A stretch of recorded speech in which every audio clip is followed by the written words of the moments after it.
En el año 1187 ocurrió la batalla de los Cuernos de Hatín entre las fuerzas del reino de Jerusalén y el sultán Saladino durante las cruzadas. Saladino, el líder musulmán, había reunido un gran ejército para enfrentarse a los cruzados y recuperar Jerusalén. Por su parte, los cruzados, liderados por el rey Guy de Lusignan, estaban determinados a impedir que Saladino conquistara más territorios. Saladino usó una estrategia brillante para desgastar a los cruzados antes de la batalla. Durante varios días, acosó constantemente al ejército, hostigándoles con ataques de arqueros y cortándoles el acceso al agua. Los cruzados, agotados por la marcha bajo el sol abrasador del desierto y sin acceso a fuentes de agua, se vieron forzados a moverse en condiciones extremas. Los líderes cruzados, desesperados por la falta de agua y debilitados por el calor, tomaron la decisión equivocada de marchar hacia los Cuernos de Hatín, donde esperaban encontrar agua y refugio. Sin embargo, la marcha se hizo desordenada debido al cansancio extremo y los soldados, exhaustos y sedientos, comenzaron a perder la cohesión. Muchos bajaron la guardia, incapaces de mantenerse alertas por el agotamiento. Saladino, viendo el estado de los cruzados, decidió atacarlos cuando estaban más vulnerables. Los rodeó y los empujó hacia una posición desventajosa desde donde era casi imposible escapar. Los cruzados, desmoralizados y sin energía para luchar, se encontraron atrapados entre el fuego y las líneas enemigas. La batalla fue un verdadero masacre.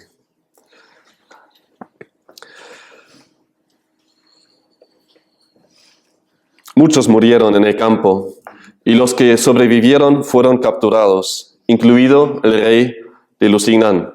Esta derrota llevó a la pérdida de gran parte de los territorios cruzados en la Tierra Santa, incluida la ciudad de Jerusalén. La batalla de los Cuernos de Hatín es un ejemplo de cómo el cansancio extremo puede llevar a un ejército a bajar la guardia y ser hasta destruido. La falta de agua, el calor insoportable y los ataques constantes de los mongoles rompieron la moral y la capacidad de los cruzados para luchar, dejando a Saladino con una victoria decisiva. Nosotros, como creyentes, también nos encontramos en una batalla espiritual. Fue así desde hace 2000 años, a la hora de escribir la carta, como es hoy. En el texto de hoy vemos dos estrategias vitales que necesitamos como creyentes para poder vencer en esa batalla espiritual. Vamos a ver la primera estrategia vital que encontramos en los versículos 8 y 9, y es: ten cuidado de tu enemigo cruel. Leemos otra vez los versículos 8 y 9. Dice: sed de espíritu sobrio, estad alerta. Vuestro adversario, el diablo, anda al acecho como león rugiente, buscando a quien devorar. Pero resistidle firmes en la fe, sabiendo que las mismas experiencias de sufrimiento se van cumpliendo en vuestros hermanos en todo el mundo. Pedro, aquí, tras haberles llamado a sus hermanos a humillarse y someterse a Dios en los versículos anteriores, echando toda su ansiedad sobre él, ahora les llama a no bajar la guardia en frente de su enemigo, el diablo. Aunque parece a primera vista que sean dos temas distintas, no relacionadas, es decir, un tema el someterse a Dios, confiar en Dios, echar toda su ansiedad sobre Él, y después otro tema de resistirle al diablo, realmente están estrechamente relacionados, esos dos temas. Y eso también nos indica la carta de Santiago. Si me podéis acompañar a la carta de Santiago, antes de la carta de Pedro. Ahí en el capítulo 4, el versículo 7, dice: por tanto, someteos a Dios, resistid pues al diablo y huiría de vosotros. Aquí en el mismo versículo, Santiago llama a someterse a Dios y resistirle al diablo. Entonces, obviamente, unos temas bien relacionados.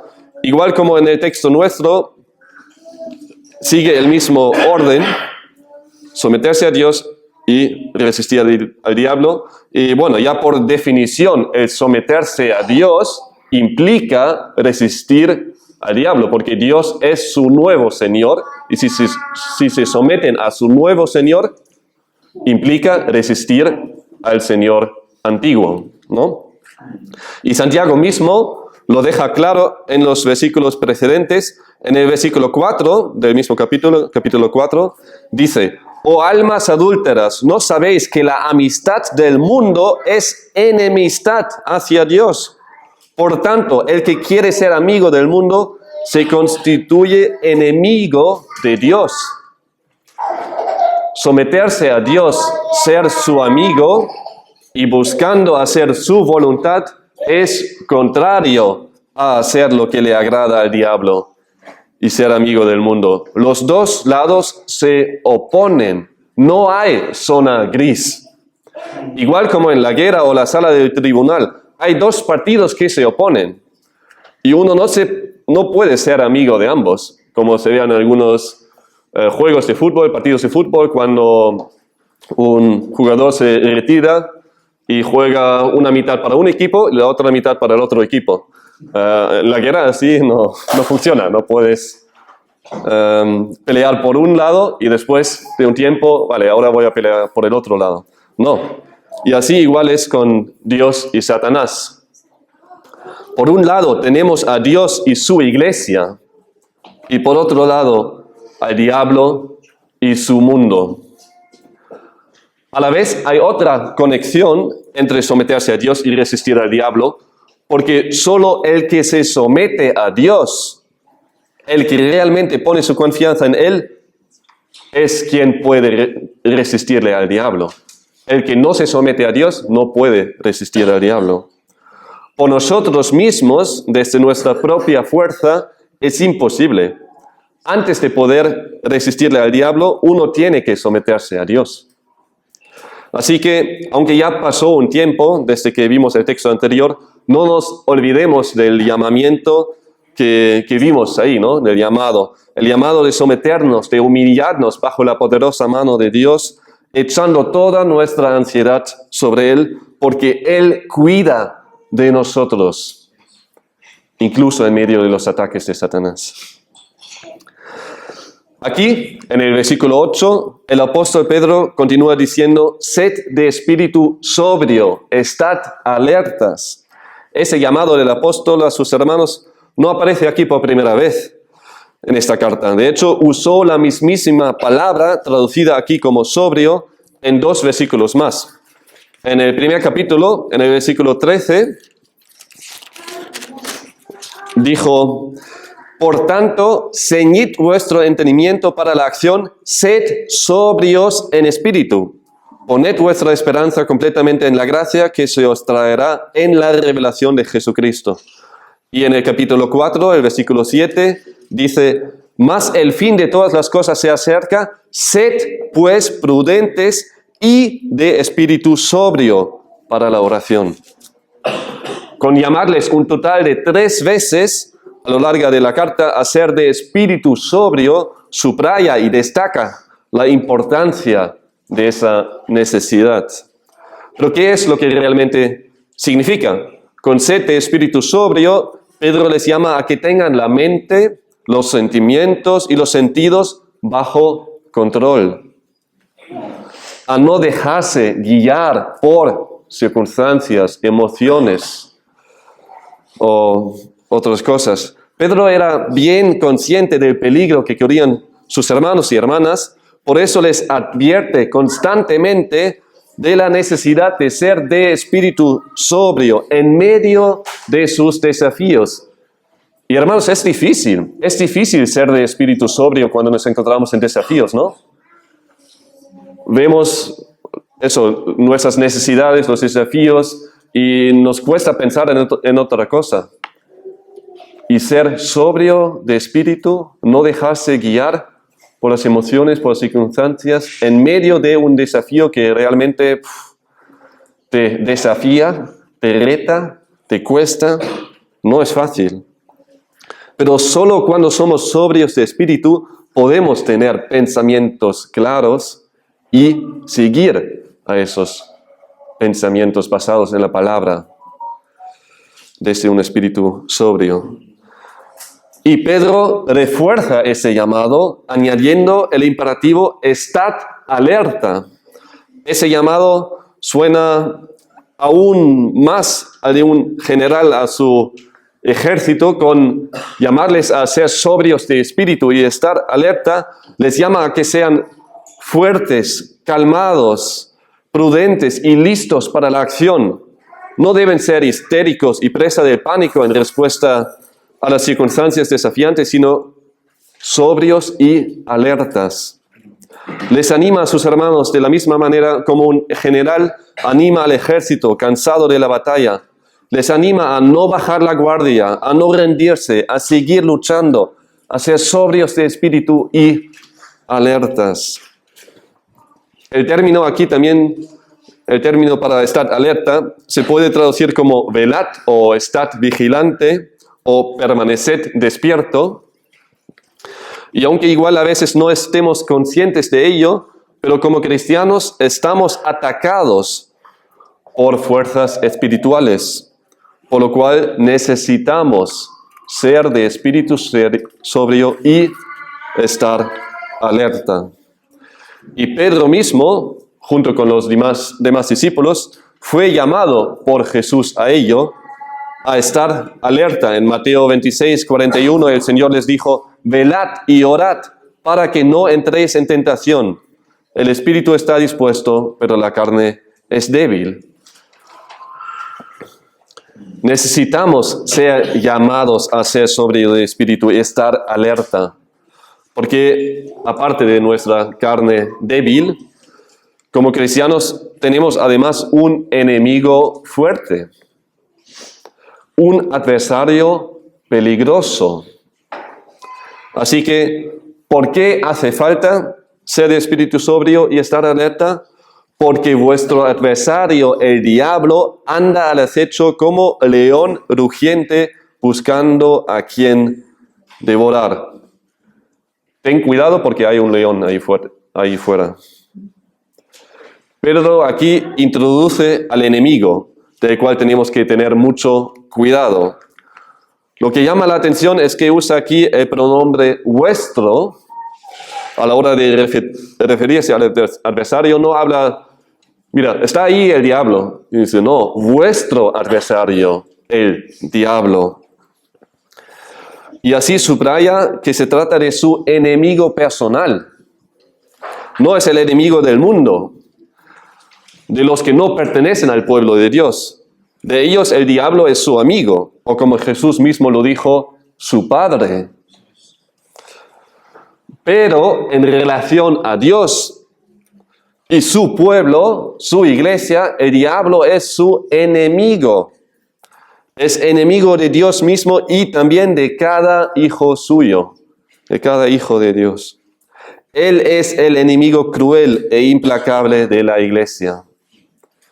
Y Pedro le titula con dos de sus nombres. Primero, adversario, técnicamente significa oponente legal. Satanás es el oponente, el que se opone a los creyentes, quien les ataca y quien busca siempre su mal. Y segundo, diablo, que significa calumniador o acusador, y es uno de los títulos más usados en la Biblia para referirse a Satanás. ¿Por qué hay que ser entonces sobrio de espíritu y estar alerta? porque él, el diablo, el adversario, el calumniador, está presente en este mundo. Él anda al acecho como león rugiente, buscando a quien devorar. Igual que los receptores, a menudo no estamos conscientes del peligro en el cual nos encontramos como hijos de Dios, ¿no? Tenemos un Dios, un amigo todopoderoso, pero a la vez tenemos un enemigo poderoso, que es el diablo y sus demonios. Y es una realidad. No deberíamos andar como si no tuviésemos un Dios todopoderoso a nuestro lado, pero tampoco deberíamos andar como si no tuviésemos un enemigo poderoso en contra de nosotros. Necesitamos tener esas dos verdades presentes en nuestro día a día como creyentes para no bajar la guardia. Y Pedro no lo dice para que tengamos miedo o para que sus hermanos tengan miedo. No, eso no es el fin. Lo dice para que estemos alertas, para que no bajemos la guardia. Pero ¿cómo nos ataca el diablo realmente? ¿Cómo lo hace? Antes que nada, el diablo no es omnipresente. Eso es una verdad importante. Satanás mismo no es omnipresente, no puede estar en cada sitio al mismo tiempo. Él no es Dios. Él anda sobre la faz de la tierra, como también lo indica Job 1:7, que dice, y el Señor dijo a Satanás, ¿de dónde vienes? Entonces Satanás respondió al Señor y dijo, de recorrer la tierra y de andar por ella. Satanás anda sobre la tierra como un león rugiente buscando a quien devorar. No es omnipresente ni omnisciente, pero es bien peligroso. Él busca atacar a los siervos de Dios. A veces lo hace de manera personal, es decir, él mismo tenta a un cristiano, pero como no es omnipresente, no puede hacerlo con todos los hijos de Dios. Para ello están tanto sus siervos, los demonios, como también el sistema mundial. Y no bajar la guardia y tener cuidado del diablo implica tener cuidado de los demonios, del sistema mundial y de cada agente que usa para atacar al cristiano. John MacArthur dice aquí, el diablo controla el reino demoníaco y administra el sistema del mundo humano y caído, en persona y a través de sus representantes, los demonios, que, al igual que él, nunca duermen ni descansan, tenazmente y como un depredador en medio de su propia oscuridad malvada, Satanás caza para matar. La crueldad de Satanás la describe Pedro por medio de traernos la imagen de un león rugiente. Igual la única vez que hayas visto un león fue en el zoológico, pero ahí, bueno, aparecen casi como animales pacíficos, ¿no? No hacen mucho, están ahí tomando el sol. Pero la imagen que tenía Pedro de los leones venía del Coliseo, donde literalmente mataban y devoraban a los cristianos en ese tiempo cuando fue escrita la carta. Un león no es un gato que juega un poco con su presa, con el ratoncito, no. El león mata a su presa, no juega. Un león rugiente busca matar, busca devorar. El diablo, como león rugiente, busca también devorar, busca tragar al creyente, busca destruirle, aunque nunca puede destruir a un creyente, es decir, quitarle su salvación en Cristo. Eso es imposible. Puede hacer lo que quiere, pero a un cristiano nunca le puede quitar la salvación, nunca le puede quitar la vida eterna. En nuestra lucha como creyentes contra el engaño y la tentación que viene del mundo a nuestra carne, en realidad estamos batallando con estrategias demoníacas. El diablo y los suyos tienen muchos canales por los cuales nos atacan. Pueden ser películas, videojuegos, libros, música, la prensa, redes sociales, anuncios y todo lo que nos influye desde fuera, es decir, que no sea de nuestra propia carne. El diablo mismo y sus demonios son invisibles, son seres espirituales, pero hacen su obra a través de agentes humanos. Así que tener cuidado del diablo implica tener cuidado de los suyos, implica tener cuidado de todo lo que no viene de Dios. Estamos en peligro de sobrevalorar nuestra propia fuerza y subestimar el peligro. Igual conoces ese pensamiento a la hora de buscar en Netflix o Amazon Prime una película y escoges una y dices, bueno, a ver. Y cuando ves la película dices, bueno, realmente no es una buena película. Y no la recomendaría, y no me gustaría que otra me viese ahora a la hora de ver esa película, pero yo sí que puedo con esa. Que a mí no me afecta, no me debilita, así que me interesa la trayectoria o lo que sea, entonces voy a seguir viéndola, no me afecta. Nos engañamos a menudo. Sobrevaloramos nuestra propia fuerza y madurez. No somos tan fuertes que creemos. Yo sí conozco bien ese pensamiento. Es ahí donde a menudo abrimos la puerta, donde abrimos nuestra mente y nuestro corazón para ser influido de contenido que el diablo usa para desviarnos. Vivimos en un mundo caído, hermanos, y necesitamos tener cuidado.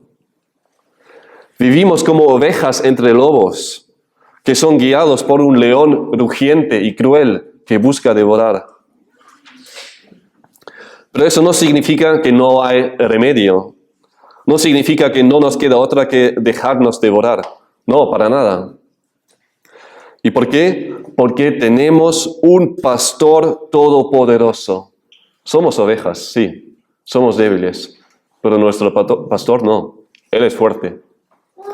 Y es justo a lo que Pedro aquí les llama a sus hermanos en el versículo 9, por medio de nuestro pastor, por medio de Cristo, resistirle al diablo. Lo dice diciendo en el versículo 9, pero resistidle firmes en la fe, sabiendo que las mismas experiencias de sufrimiento se van cumpliendo en vuestros hermanos en todo el mundo. El diablo es poderoso y busca devorar, pero somos llamados a resistirle. Resistir significa tomar posición en contra. Es decir, no somos llamados a huir del diablo, sino todo lo contrario, somos llamados a resistirle. Y entonces es Él quien huye, tal como lo hemos leído en Santiago 4:7. Resistidle al diablo y Él huirá de vosotros. Aquí conviene comentar que para resistir al diablo no tenemos que entrar en la tal llamada guerra espiritual. No sé si estás familiarizado con ese término. Se usa para describir métodos donde el cristiano literalmente pelea contra los demonios y el mismo diablo. Es un mundo donde incluso blasfeman al diablo. Uno dijo que se pone música muy fuerte, se tumba en el suelo y todas las palabrotas que conoce lo dice al diablo, maldiciendo al diablo. No sé dónde sacó eso, pero como vosotros, el diablo también se ríe de eso. No es que está ahí y dice, wow, mano, me está maldiciendo, dice esa palabrota, ay, qué fuerte. No. El diablo se ríe de eso, ¿no?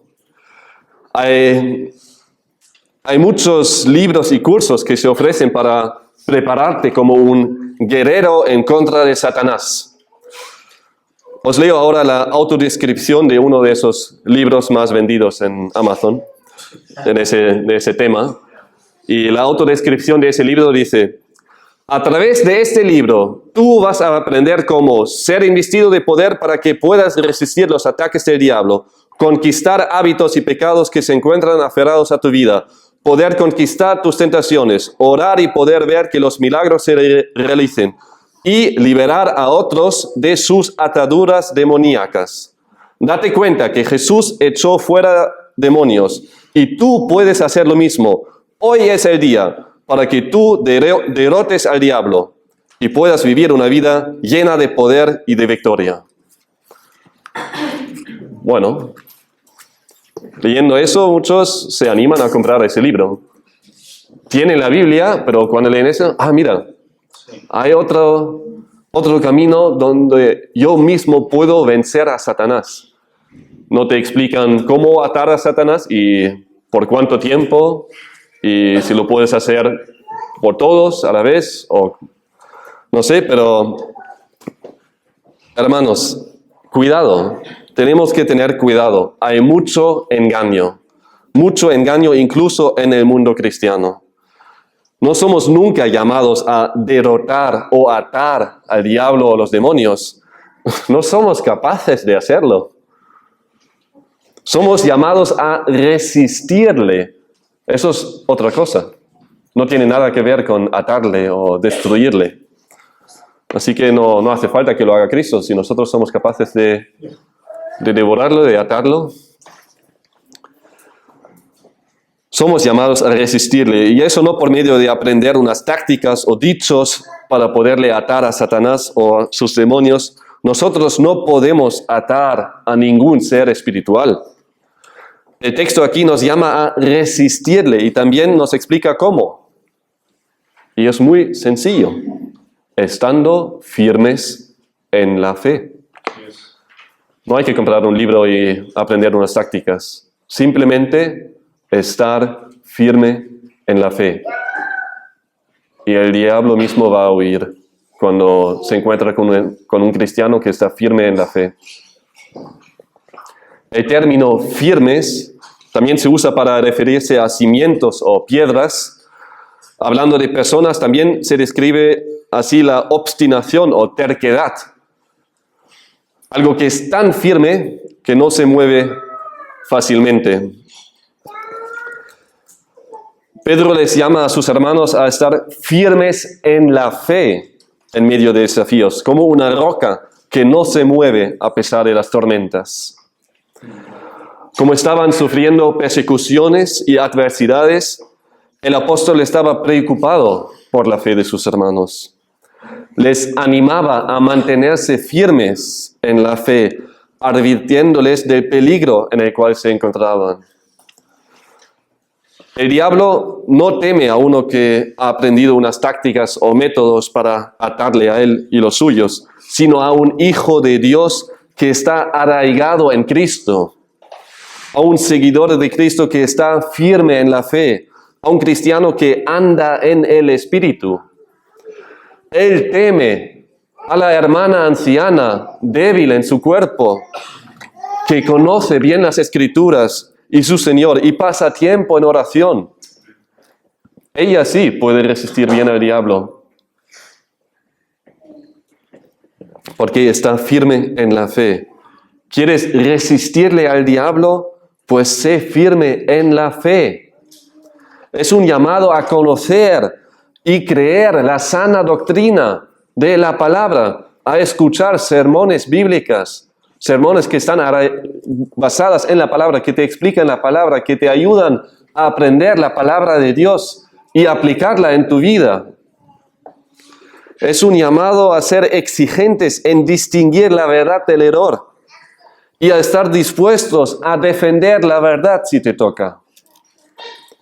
La batalla espiritual se pelea por medio de llevar cautivo todo pensamiento a la obediencia a Cristo, como nos lo deja claro el apóstol Pablo en 2 Corintios 10. En 2 Corintios 10, los versículos 3 a 5, Pablo describe ahí: pues aunque andamos en la carne, no luchamos según la carne, porque las armas de nuestra contienda no son carnales, sino poderosas en Dios para la destrucción de fortalezas, destruyendo especulaciones y todo razonamiento altivo que se levanta contra el conocimiento de Dios, y poniendo todo pensamiento en cautiverio a la obediencia de Cristo.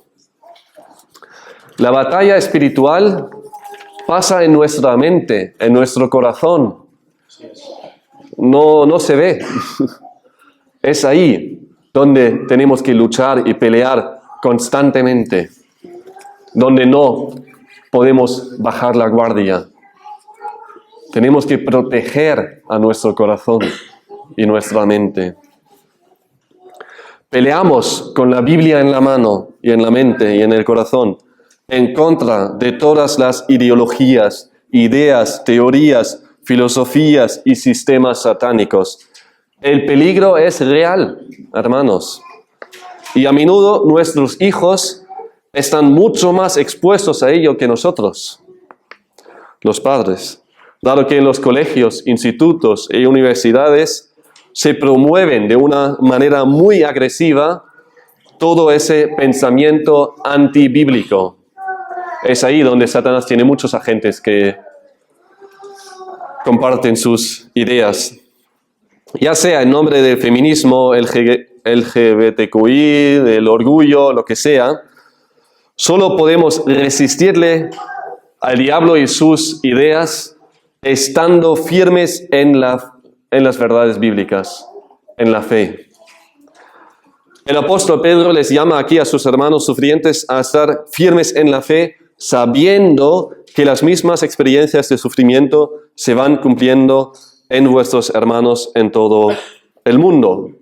Como los receptores de la carta de Pedro estaban sufriendo persecución, el apóstol les anima a luchar en medio de su sufrimiento, sabiendo que no están a solas.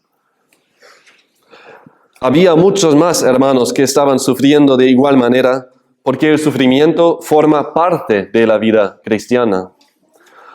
Aunque de momento no sufrimos persecución, sí que nos encontramos con desafíos a causa de ser creyentes, a causa de ser cristianos. Y es un consuelo saber que uno no está luchando solo, ¿no? Lo vemos de una manera más visual aquí, en la misma sala, hablando con los hermanos, y nos enteramos de que tenemos unas luchas muy parecidas. Y la lucha puede ser dura, y lo es.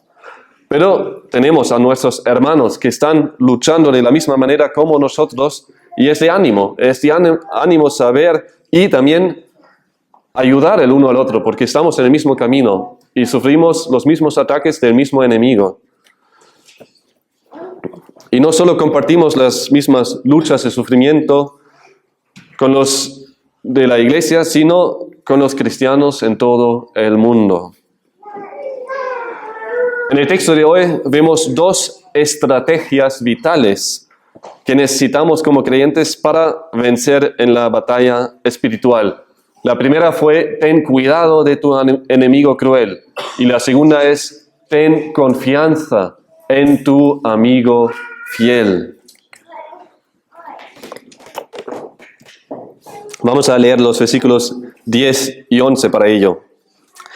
Y después de que hayáis sufrido un poco de tiempo, el Dios de toda gracia, que os llamó a su gloria eterna en Cristo, Él mismo os perfeccionará, afirmará, fortalecerá y establecerá. A Él sea el dominio por los siglos de los siglos. Amén. Los receptores sufrían persecución y adversidades, estaban desanimados y cansados. Estaban en peligro de bajar la guardia. a causa de su cansancio, de la persecución. Y en medio de sus desafíos, el apóstol les anima con esa carta y les recuerda una y otra vez cómo deberían vivir como cristianos.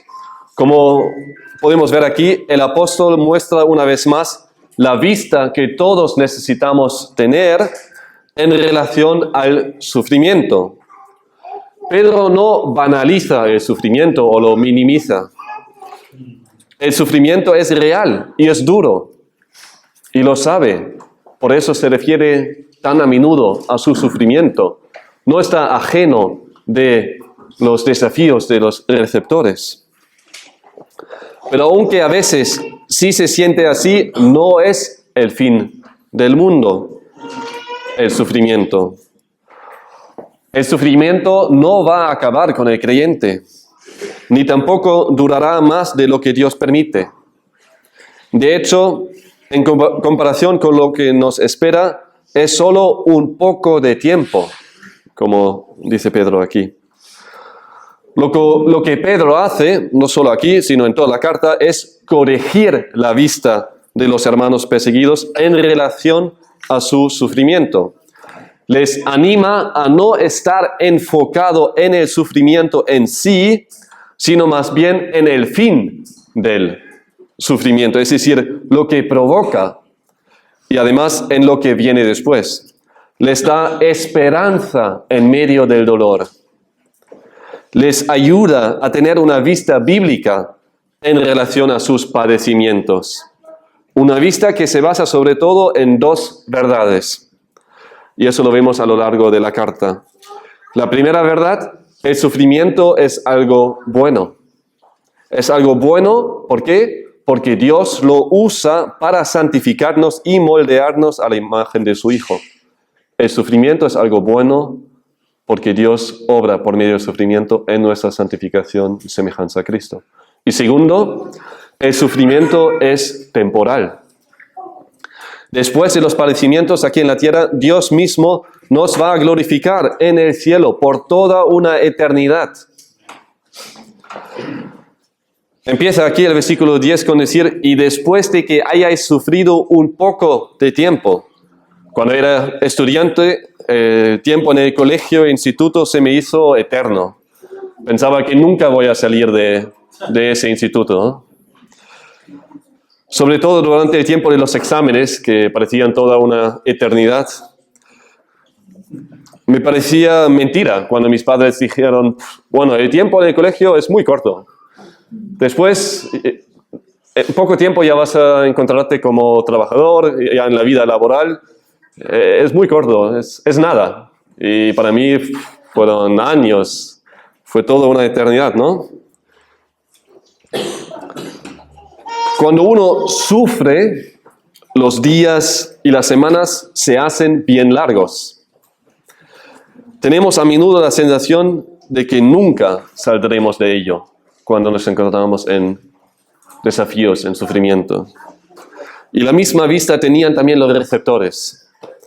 Estaban ya un buen tiempo sufriendo y algunos estaban bien desanimados, preguntándose cuánto más tengan que aguantar.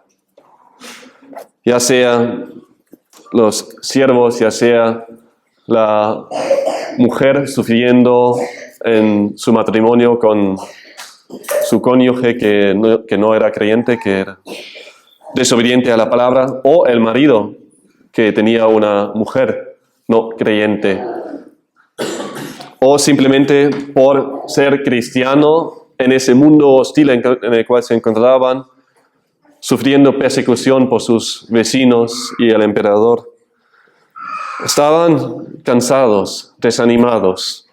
Y Pedro, en medio de ello, les asegura que en comparación a lo que les espera, lo que están viviendo en el momento realmente es solo un instante, enfocándoles a lo que viene después.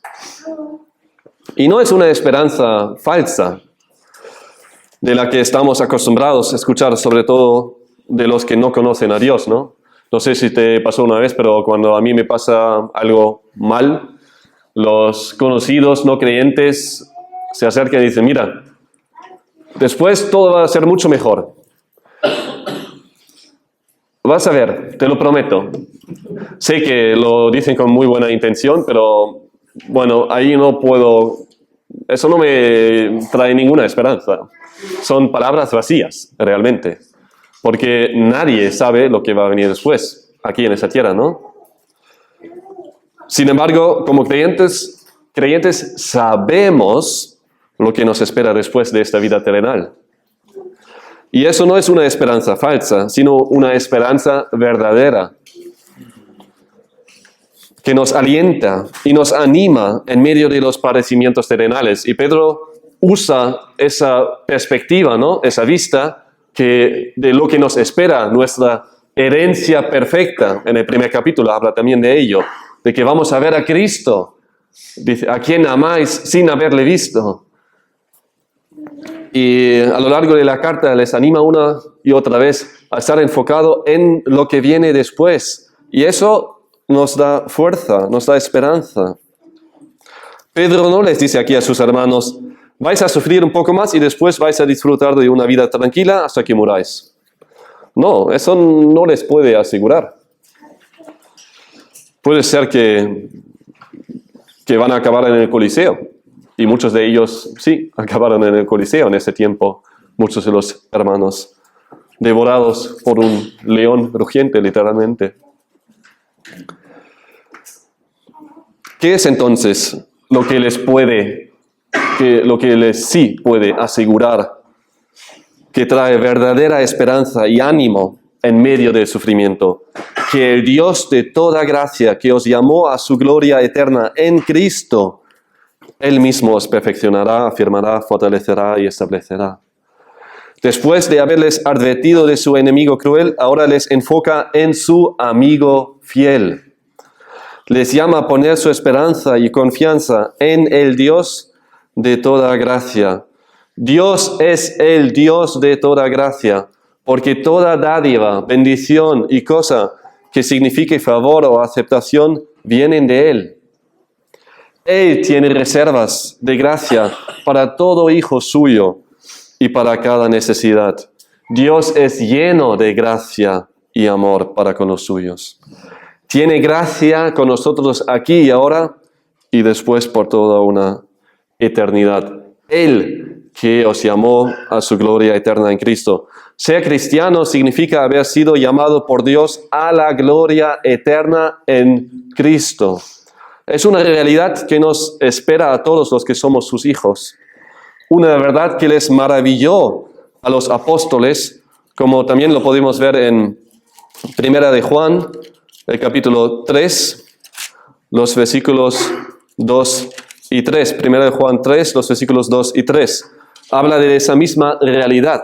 Dice, amados, ahora somos hijos de Dios y aún no se ha manifestado lo que habremos de ser. Pero sabemos que cuando Él se manifieste, seremos semejantes a Él, porque le veremos como Él es.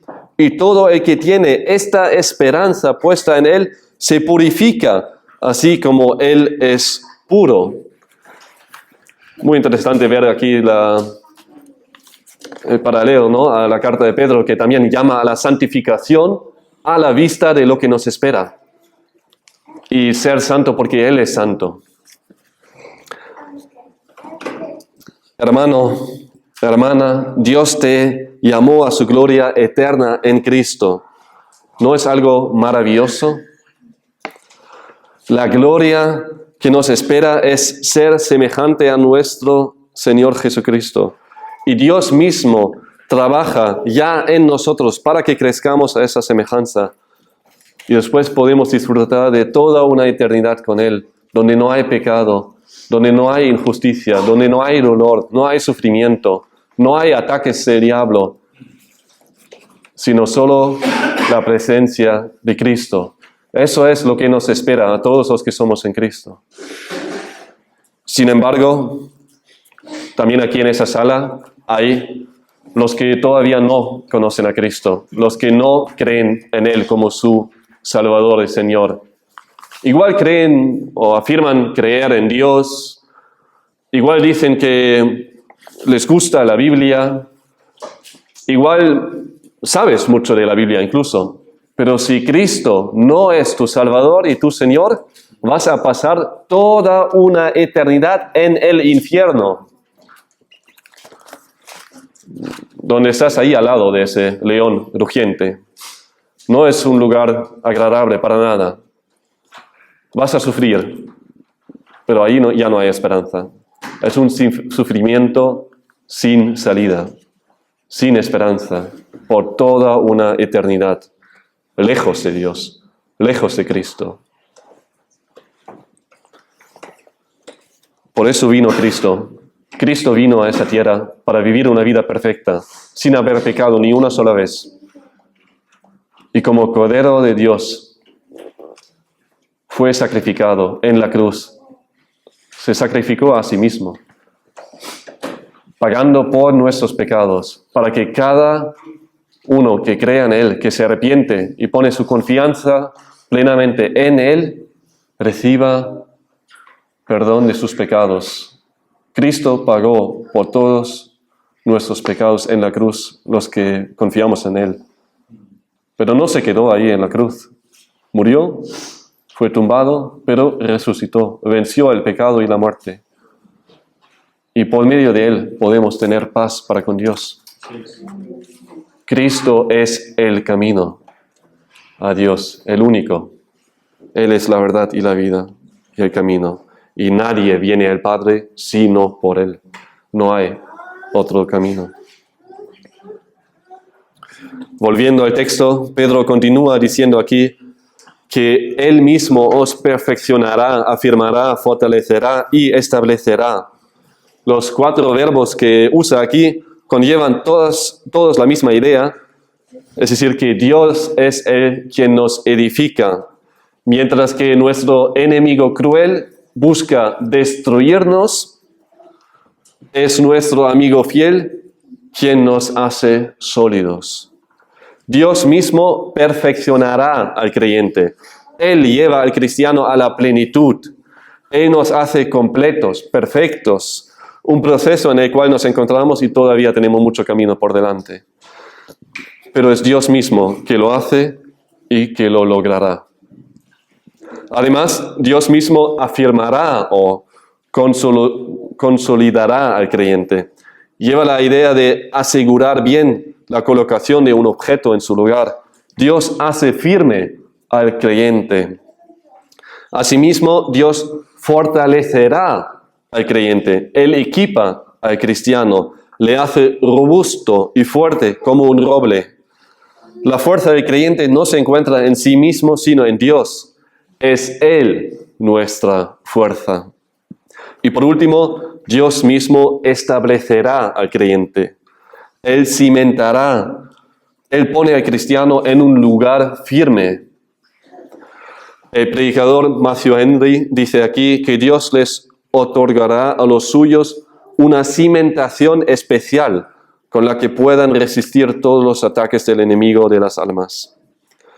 Mientras el diablo busca los puntos débiles para devorarnos, es Dios quien nos fortalece para poder resistir al diablo, estando firmes en nuestra fe en Cristo. No queremos caer en el peligro de subestimar nuestro enemigo, pero lo que es aún más grave que subestimar el poder del diablo es subestimar el poder de Dios. El peligro es real. Satanás existe y busca devorar al creyente.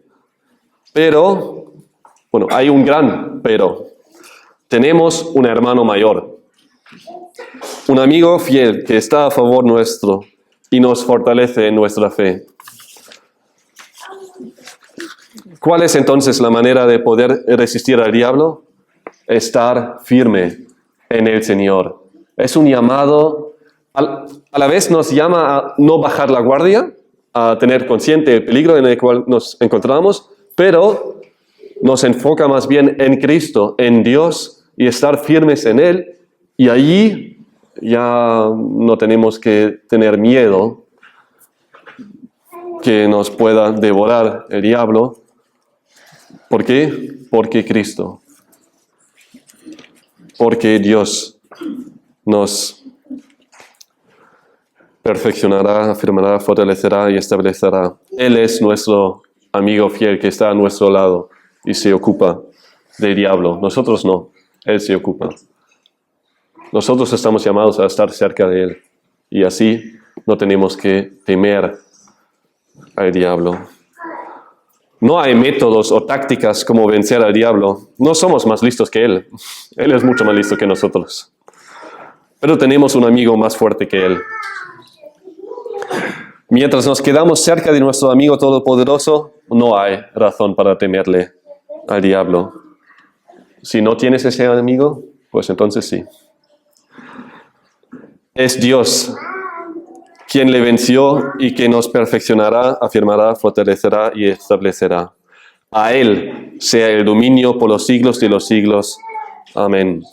Al contemplar toda la gracia divina mencionada y abrumado, tanto por la idea de santificación y glorificación, Pedro culmina en una corta doxología de regocijo, constatando que a Dios mismo sea el dominio por los siglos de los siglos. Dios es el que domina y que tiene todo el universo bajo su control soberano e inatacable. Él tiene todo poder, sabiduría, autoridad y soberanía. Solo Él es digno de toda alabanza y adoración.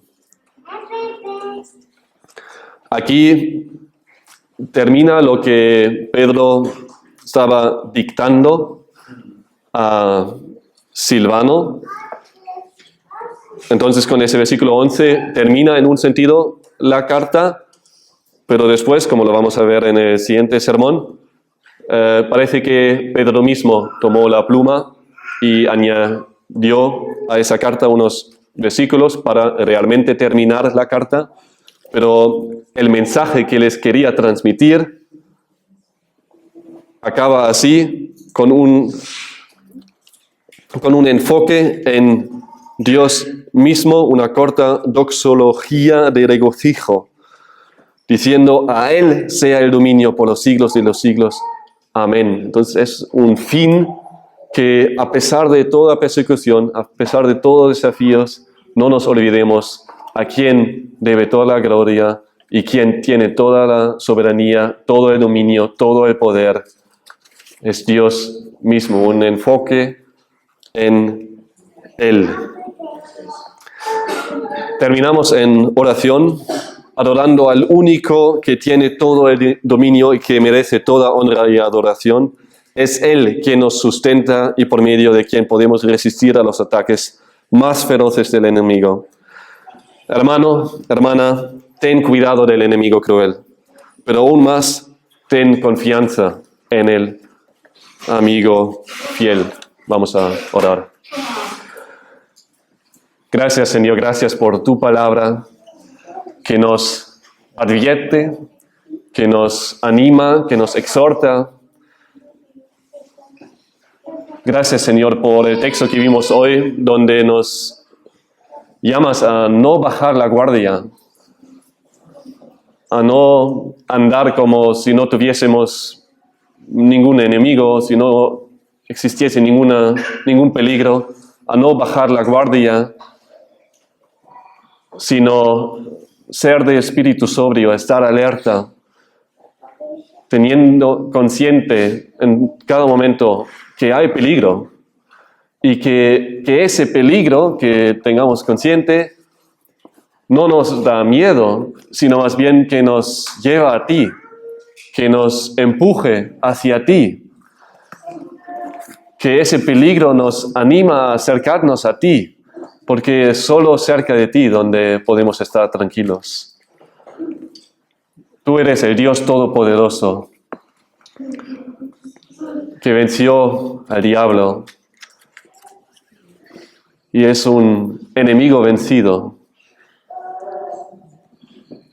Por eso te pido que nos ayudes a estar enfocados en ti, a crecer en nuestra santificación, en nuestra semejanza a Cristo, a pasar tiempo en tu palabra, tiempo en oración, tiempo en escuchar tu palabra y pensar y meditar sobre esas verdades bíblicas, andar en el Espíritu, estar firmes en la fe, para así poder resistir al diablo y poder discernir el engaño, la mentira, y también poder ayudar a los hermanos, a nuestros hijos, y así ayudar o protegerles del enemigo. Es tu obra. Queremos confiarnos a ti, alabándote, adorándote a ti, nuestro amigo fiel. Todo eso pedimos en el nombre de tu Hijo Jesús. Amén.